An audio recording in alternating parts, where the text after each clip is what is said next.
Hello everybody. So in today's video I will tell you how to complete any chapter of SST in very less time. Okay, so now let's start with the video.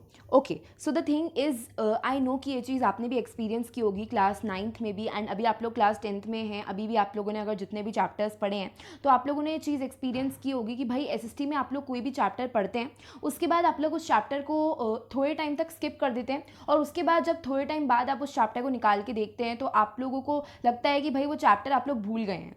ठीक है, तो ऐसा क्यों होता है? Basically इसका reason ये है कि आप लोगों ने वो चैप्टर ढंग से पढ़ा नहीं होता है. ठीक है, बेसिकली कई बच्चे क्या करते हैं, कई बच्चे सिर्फ चैप्टर रीड कर लेते हैं एनसीईआरटी में से, कई बच्चे सिर्फ क्वेश्चन एंड आंसर्स कर लेते हैं. ठीक है, कई बच्चे सिर्फ नोट्स पढ़ लेते हैं, जो इंटरनेट पे काफ़ी सारी वेबसाइट्स हैं उससे सिर्फ नोट्स पढ़ लेते हैं. ठीक है, तो इस तरीके से आपकी जो सीबीएसई बोर्ड की प्रिपरेशन होगी वो अच्छी तरीके से नहीं होगी. ठीक है, अभी पता नहीं है कि कितना सिलेबस रिड्यूस होगा कितना नहीं होगा. ठीक है, बट आप लोग को अपने कोर्स को कंटिन्यू रखना है.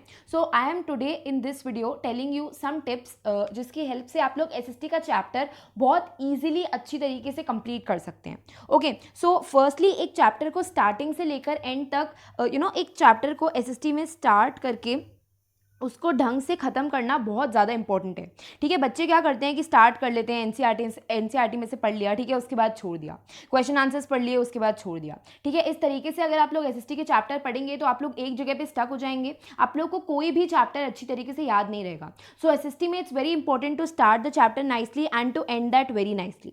Okay, so what you are suppose to do is, सबसे पहले अगर आप लोग को एसएसटी का कोई भी चैप्टर करना है, be it economics, history, DP, geography, अगर कोई भी चैप्टर करना है तो आप लोग को सबसे पहले उस चैप्टर की एनसीईआरटी पढ़नी पड़ेगी. Okay, so let me tell you, अभी लॉकडाउन चल रहा है. ठीक है, लॉकडाउन मतलब कि इन द सेंस कि आप लोग के स्कूल्स खुले हुए नहीं हैं. ठीक है, स्कूल्स अभी खुलने में बहुत ज़्यादा टाइम है एंड आपको अपनी तरफ से एनसीईआरटी के चैप्टर सबसे पहले पढ़ने हैं. ठीक है, स्कूल पे अभी डिपेंडेंट नहीं रहना है. ठीक है, एनसीईआरटी का सबसे पहले आप लोग को चैप्टर पढ़ना है. एनसीईआरटी के चैप्टर पढ़ने के बाद एनसीईआरटी इसी स्टेप में कई बच्चे मात खा जाते हैं, यही स्टेप कई बच्चे कंप्लीट नहीं कर पाते. So what you are suppose to do is, NCERT का चैप्टर को पढ़ने का भी एक तरीका होता है. ठीक है, अगर मैं बेसिकली बात करूँ ज्योग्राफी की और हिस्ट्री की तो कई बच्चों को एनसीईआरटी के जो चैप्टर्स होते हैं वो याद ही नहीं रहते. ठीक है, उनको एनसीईआरटी समझ ही नहीं आती जब वो एनसीईआरटी पढ़ने बैठते हैं तो. ठीक है, तो आप लोग को क्या करना है कि आप लोग को अगर हिस्ट्री समझ नहीं आ रही, फॉर एग्जाम्पल आप लोग हिस्ट्री के एनसीईआरटी पढ़ने बैठे, अगर आप लोग को वो समझ नहीं आ रही तो what you are suppose to do is, आप लोग को या तो कोई यूट्यूब चैनल का सपोर्ट लेना है. ठीक है, या फिर आप लोग को गूगल का सपोर्ट लेना है. आप लोग को ये नहीं करना कि भाई किसी वेबसाइट से शॉर्ट में नोट्स पढ़ लिया और चैप्टर को खत्म कर दिया.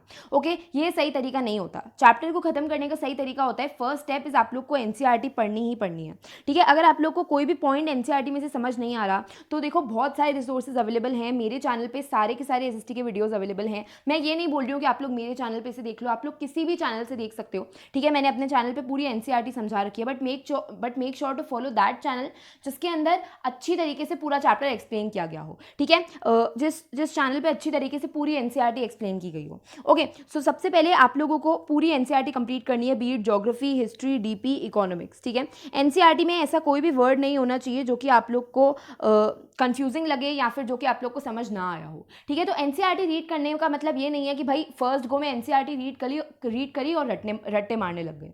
ठीक है, बहुत सारे बच्चों के साथ ये प्रॉब्लम होती है कि वो फर्स्ट गो में चैप्टर को देखते हैं, एनसीईआरटी को देखते हैं और वो रट्टा मारना चालू कर देते हैं, एग्जाम्पल्स याद करना चालू कर देते हैं. देखो फर्स्ट गो में किसी अच्छे से अच्छे टीचर को भी कुछ याद नहीं होता. ठीक है, तो फर्स्ट गो में सिर्फ और सिर्फ आप लोग को एनसीईआरटी समझने की कोशिश करनी है. Right, this is the first step. Right, second step आप लोग को क्या करना है, अगर किसी चैप्टर में मैप है या फिर अगर किसी चैप्टर में कार्टून्स हैं तो वो करने हैं. फॉर एग्जांपल ज्योग्राफी में कार्टून्स होते हैं, ज्योग्राफी में मैप्स होते हैं, डीपी में कार्टून्स होते हैं. तो सेकंड स्टेप में आप लोग को मैप्स और कार्टून्स कंप्लीट करने हैं. ठीक है, now the third step is, देखो first step I am dictating again, read NCERT. NCERT read करने का मतलब ये नहीं है कि एनसीईआरटी के एक एक शब्द को रट्टा मार लिया. ठीक है, this is not possible. Geography में बहुत सारे एग्जाम्पल्स होते हैं, हिस्ट्री में बहुत सारी डेट्स होती हैं. ठीक है, तो एनसीईआरटी रीड करने का मतलब ये नहीं है कि एनसीईआरटी के एक एक शब्द को रट्टा मार लो. ओके, एनसीईआरटी रीड करने का मतलब सिर्फ ये है कि सिंपली एनसीईआरटी को रीड करो और सारी चीज़ें एनसीईआरटी की समझो. Okay, second thing which you need to do is, आप लोग को मैप्स और कार्टून्स करने हैं. ठीक है, मैप्स और कार्टून्स. राइट, हिस्ट्री में मैप्स होते हैं, ज्योग्राफी में मैप्स होते हैं, उसके अलावा डीपी में कार्टून्स होते हैं, वो सब कंप्लीट करने हैं. ठीक है, third step what you are suppose to do is, आप लोग को दोबारा से आप लोग को एक सेकेंड रीडिंग देनी है एनसीईआरटी को. ठीक है, फर्स्ट स्टेप में आपने क्या किया, आप लोगों ने किसी यूट्यूब चैनल से एनसीईआरटी समझ ली, या फिर आप लोगों ने खुद से एनसीईआरटी पढ़ के समझ ली। हिस्ट्री की अगर मैं बात करूँ तो आप लोग खुद से एनसीईआरटी पढ़ के नहीं समझते, किसी यूट्यूब चैनल से समझ ली, ठीक है। लेकिन अगर मैं बात करूँ इकोनॉमिक्स की, तो इकोनॉमिक्स की एनसीईआरटी आप लोग खुद से समझ सकते हैं, लेकिन फर्स्ट स्टेप में सिर्फ आप लोग को एनसीईआरटी समझने की कोशिश करनी है, ठीक है। फर्स्ट स्टेप में नेसेसरीली आप लोग को इतना अच्छे से एनसीईआरटी रीड नहीं करनी है, बट आप लोग को पूरा एक एक वर्ड समझ आ जाना चाहिए एनसीईआरटी का, चाहे आप वो खुद से समझे चाहे किसी यूट्यूब चैनल से समझे, ठीक है। उसके बाद थर्ड स्टेप की अगर मैं बात करूँ तो आप लोग को सेकंड रीडिंग लगानी है। थर्ड चैनल में आप लोग को किसी भी यूट्यूब वीडियो की हेल्प नहीं लेनी, क्योंकि फर्स्ट स्टेप में आप लोगों के सारे डाउट्स क्लियर हो जाने चाहिए, ठीक है। जितने भी आप लोग को वर्ड समझ नहीं आ रहे वो सब क्लियर हो जाने चाहिए फर्स्ट स्टेप में। थर्ड स्टेप में आप लोग को सिर्फ सेकंड टाइम चैप्टर की रीडिंग लगानी है, ठीक है। अगर आप लोगों ने 3 स्टेप्स कर लिए, प्राइमरीली ये 3 स्टेप्स कर लिए, तो 80% आप लोग का चैप्टर वहीं कंप्लीट है, ठीक है। ट्रस्ट मी 80% चैप्टर कंप्लीट है। अभी तक मैंने कोई याद करने की बात ही नहीं करी कि भाई इसको याद कर लो, उसको याद कर लो। अभी तक सिर्फ मैंने बोला कि फर्स्ट स्टेप में आप लोग एनसीईआरटी समझो, सेकंड स्टेप में मैप्स और कार्टून्स कर लो, और थर्ड स्टेप में आप लोग एनसीईआरटी रीड कर लो। इतने में आप लोग का 80% चैप्टर कंप्लीट है। अगर ये 3 स्टेप्स किसी बच्चे ने कर लिए तो ट्रस्ट मी उसका 80% चैप्टर कंप्लीट है, ओके। देखो, एक बार अगर आप लोग एनसीईआरटी में से एसएसटी को समझ लेते हो ना, तो आप लोग के दिमाग में बैठ जाती है हर चीज़, ठीक है। उसके बाद आप लोग बहुत इजीली उस चीज़ को ग्रैस्प कर सकते हो, ठीक है। फॉर एग्जांपल, अगर आप लोग कोई कॉन्सेप्ट, हिस्ट्री की बुक का कोई कॉन्सेप्ट आप लोग रट रहे हो, ठीक है। अगर आप लोग रट रहे हो तो आराम से आप लोग को 2-3 घंटे लग जाएंगे एक पैराग्राफ रटने में, ठीक है। बिना सोचे समझे बच्चे रटने लग जाते हैं, ठीक है। वाइलस अगर आप लोग पूरा चैप्टर समझ के कर रहे हो, भले ही आप लोग को पूरा चैप्टर समझने में 5-6 घंटे लग जाएं, ठीक है, बट उसके बाद अगर आप लोग जब सेकंड गो में चैप्टर को लर्न करने बैठोगे तो वो आप लोग को आधे घंटे में हो जाएगा। And this is a fact, बहुत सारे बच्चों के साथ ये टेक्निक मैंने अपनाई है। तो फर्स्ट स्टेप में सिर्फ आप लोग को समझना है, सेकंड स्टेप में आप लोग को मैप और कार्टून्स करने हैं, थर्ड स्टेप में आप लोगों को रीड करना है चैप्टर। ये स्टेप्स मैं दोबारा क्यों बोल रही हूँ, ताकि आप लोग को याद हो जाए कि भाई किस तरीके से एसएसटी के चैप्टर्स किए जाते हैं। So first step you just need to understand, second step you just need to look at the maps and the cartoons, third step is just you need to read NCERT, ठीक है। Third step में एक बार आप लोगों ने NCERT पूरी read कर ली, आप लोग को पता चल गया भाई एनसीईआरटी में ये चीज़ें हैं, मैंने पूरी रीड कर ली है, मुझे पूरी समझ आ चुकी है एनसीईआरटी, ठीक है। Now comes the last 2 steps, that is step number 4 and step number 5, ठीक है। स्टेप नंबर 4 में आप लोग जो भी लर्न करने की चीज़ें हैं, ठीक है, फॉर एग्जाम्पल कुछ पॉइंट्स हैं लर्न करने के, ठीक है। उसके अलावा अगर मैं बात करूँ कुछ इंपॉर्टेंट डेट्स हैं, ठीक है, कुछ मैप्स हैं लर्न करने के, ठीक है। तो फोर्थ स्टेप में आप लोग सारे लर्न करने के काम करेंगे, ठीक है। फॉर एग्जाम्पल देखो, थर्ड स्टेप में आप लोगों ने एक बार एनसीईआरटी की रीडिंग लगा ली, उसके बाद आप लोग दोबारा एनसीईआरटी ही लेके बैठोगे, ठीक है, और उसके बाद आप लोग लर्न करना चालू करोगे, ठीक है। कैसे लर्न करना चालू करोगे, आप लोग एनसीईआरटी के पॉइंट्स लर्न करना चालू करोगे, राइट। फॉर एग्जाम्पल अगर पावर शेयरिंग है, ठीक है, तो why power sharing is desirable, उस चीज़ के पॉइंट्स एक बार लर्न करना चालू करोगे, ठीक है। लर्न करने का मतलब ये नहीं है कि रटना चालू करना है, आप लोगों ने वो पॉइंट्स ऑलरेडी थर्ड स्टेप में समझे हुए हैं, अभी आप लोग को सिर्फ उन पॉइंट्स को अपने दिमाग में बिठाना है, ठीक है। एक बार आप लोग फोर्थ स्टेप में उनको लर्न करने की कोशिश करना, ठीक है। लर्न करना मतलब ये नहीं कि बिल्कुल रट्टा मारना, लर्न करने का मतलब आप लोगों ने उसको समझा हुआ है, आप लोग को सिर्फ उस चीज़ को ग्रैस्प करना है, ओके। नाउ फिफ्थ स्टेप में आप लोग को एमसीक्यूज और क्वेश्चन एंड आंसर्स किसी भी वेबसाइट से या फिर किसी भी रिफ्रेशर गाइड कहीं से भी प्रैक्टिस करने हैं, ठीक है। It all depends on you. मैंने बेस्ट वेबसाइट्स का वीडियो बना रखा है एसएसटी के लिए, कौन सी बेस्ट वेबसाइट्स होती हैं आप लोग देख सकते हैं। अगर नहीं भी देखना है तो I am not forcing you, ये वीडियो सिर्फ आप लोग के बेनिफिट के लिए बना रही हूँ मैं, ठीक है। तो आप लोग फिफ्थ स्टेप में क्या करोगे कि भाई क्वेश्चन आंसर्स और एमसीक्यूज आप लोगों को देखने हैं। अच्छा, अब क्वेश्चन आंसर्स और एमसीक्यूज देखने का सही तरीका क्या होता है, कई बच्चे क्या करते हैं कि भाई क्वेश्चन आंसर्स खोले और एक एक क्वेश्चन आंसर्स को रटने लग गए, ठीक है। जो भी लैंग्वेज वेबसाइट पर दी हुई है या फिर जहाँ से भी आप लोग क्वेश्चन आंसर्स पढ़ रहे हैं, बच्चे क्या करते हैं कि भाई क्वेश्चन देख के आंसर को रटने लग जाते हैं। ये चीज़ आप लोग को नहीं करनी है, आपने स्टार्टिंग के 4 स्टेप्स में हर चीज़ ग्रैस्प कर ली है, ठीक है। तो अगर आप लोग कोई भी नया एमसीक्यू देखते हैं या फिर कोई भी नया क्वेश्चन आंसर देखते हैं, तो आप लोग को क्या करना है, उसका आंसर खुद से फ्रेम करने की कोशिश करनी है, उसके बाद उसका आंसर वेबसाइट या फिर गाइड में देखना है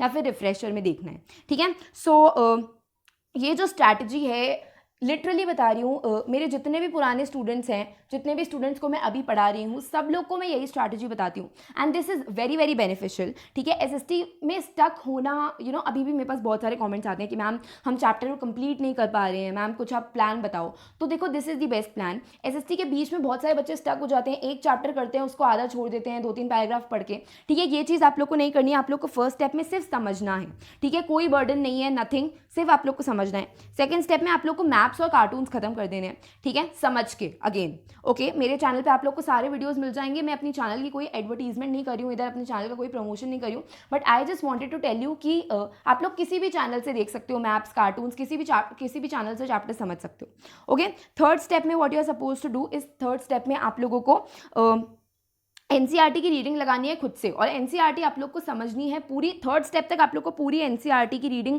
लगी हुई होनी चाहिए और पूरी एनसीईआरटी समझी हुई होनी चाहिए, ठीक है। फोर्थ स्टेप में आप लोग को लर्न करने की कोशिश करनी है, ग्रास्प करने की कोशिश करनी है जितने भी पॉइंट्स हैं, डेट्स हैं, एक्सेट्रा, ठीक है। फिफ्थ स्टेप में you need to practice MCQs and question answers. Practice करने का क्या मतलब है, मैं यहाँ ये नहीं बोल रही हूँ कि आप लोग को क्वेश्चन आंसर्स और MCQs लर्न करने हैं, मैं बोल रही हूँ प्रैक्टिस करने। मतलब कि कोई MCQ देखा, उसका आंसर खुद से गेस करने की कोशिश करी, ठीक है। Okay, so now the thing is, बहुत सारे बच्चे बहुत बड़ी गलती करते हैं अकॉर्डिंग टू मी, वो नोट्स SST में कभी नहीं बनाए जाते। देखो, अगर आप लोग SST में नोट्स बनाओगे तो आप लोग पहले ही बहुत ज़्यादा थक जाओगे। NCERT में मोर देन इनफ इन्फॉर्मेशन दे रखी है, अगर आप लोग नोट्स बनाने की गलती कर रहे हो तो आई डोंट थिंक कि आप लोग राइट ट्रैक पे हो, ठीक है। नोट्स SST में कभी नहीं बनाए जाते, ठीक है। अगर आप लोग को कोई नोट्स देखने हैं तो आप लोग कोई वेबसाइट रेफर कर सकते हो, but do not make notes manually, ठीक है। अगर आप लोग नोट्स बनाने लग जाओगे तो आप लोग को 1 से 2 दिन नोट्स बनाने में ही लग जाएगा, ठीक है। उसके बाद आप लोग को लगेगा कि भाई मैंने नोट्स बना लिया, इतनी मेहनत कर ली, अब मैं चैप्टर क्यों पढ़ूं, ठीक है। उसके बाद आप लोग को नोट्स को लिख के भूल जाओगे। This happens with many students, ठीक है। वो नोट्स बनाने लग जाते हैं, फिर वो लिखते रहते हैं 1-2 दिन तक नोट्स को, उसके बाद वो नोट्स को भी रख देते हैं, नोट्स से भी नहीं पढ़ते हैं, एनसीईआरटी में से भी नहीं पढ़ते।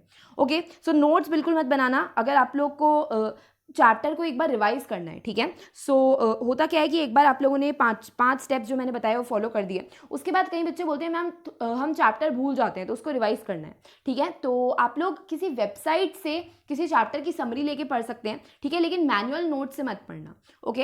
एटलीस्ट आप लोग खुद नोट्स बना के उससे मत पढ़ना, ठीक है। अगर आप लोग के पास किसी सीनियर के नोट्स हैं, ठीक है, या फिर किसी गाइड या फिर किसी रिफ्रेशर में नोट्स दिए हुए हैं, तो उससे आप लोग चैप्टर को रिवाइज कर सकते हो। ऑल्सो वन मोर मिस्टेक जो कि लोग करते हैं कि वो पढ़ना ही नोट से स्टार्ट करते हैं। जैसे कि मैंने आप लोग को बताया, फर्स्ट स्टेप में आप लोग को पढ़ना एनसीईआरटी से स्टार्ट करना है। बहुत सारे बच्चे क्या करते हैं, वो पढ़ना ही नोट से स्टार्ट करते हैं। This is absolutely wrong strategy. अगर आप लोग पढ़ना ही नोट से स्टार्ट करेंगे तो आप लोग को पता ही नहीं चलेगा कि एनसीईआरटी में क्या है, ठीक है। तो आप लोग कितने भी अच्छे टीचर से पढ़ रहे हो, जिससे भी पढ़ रहे हो, फर्स्ट स्टेप आप लोग का यही होना चाहिए कि एनसीईआरटी एनसीईआरटी से ही आप लोग को कोई भी चैप्टर स्टार्ट करना चाहिए।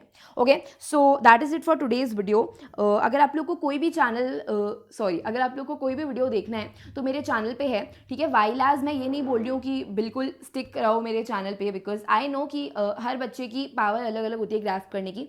It's okay if you don't like my channel. अगर आप लोग को मेरे वीडियोज़ से नहीं समझ आता तो आप लोग कोई और वीडियो देख सकते हैं। हियर आई जस्ट वॉन्ट कि आप लोग के अच्छे मार्क्स आएँ, आप लोग ढंग से SST के सारे चैप्टर्स कंप्लीट करें।